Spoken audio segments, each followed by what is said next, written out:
Cho Cho एक नन्ही, प्यारी और तजस्सुस भरी बच्ची थी जो हमेशा जंगल में खेलने जाया करती थी। एक दिन वो तितलियों के पीछे भागते हुए एक चमकती हुई बोतल के पास पहुंची।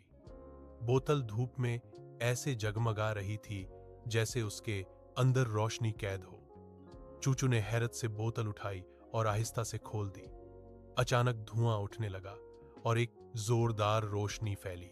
जब धुआं छटा तो उसके सामने एक जादुई जिन खड़ा था।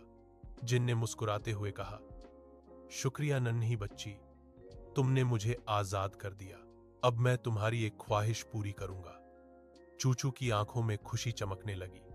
उसने कहा, मैं चाहती हूं कि हमारा घर एक खूबसूरत महल बन जाए ताकि मेरी अम्मी को कभी फिक्र न हो। जिन ने अपने हाथ घुमाए और लम्हे भर में चूचू का पुराना सा घर एक शानदार महल में बदल गया। अम्मी हैरान थीं और चूचू बहुत खुश। कुछ दिन तक सब कुछ ठीक रहा, मगर जल्द ही चूचू के दिल में घुरूर आने लगा। वह दोस्तों से बात करना छोड़ बैठी और हर चीज के लिए जादुई जिन पर इन्हिसार करने लगी। एक रात जब वह सो रही थी तो ख्वाब में वही जिन दोबारा आया। उसने नरमी मगर संजीदगी से कहा, चूचू, याद रखो कि जादू वक्ती होता है, मगर नेकी और सच्चाई हमेशा कायम रहती है। अगर तुम गुरूर करोगी तो तुम्हारा जादू खत्म हो जाएगा।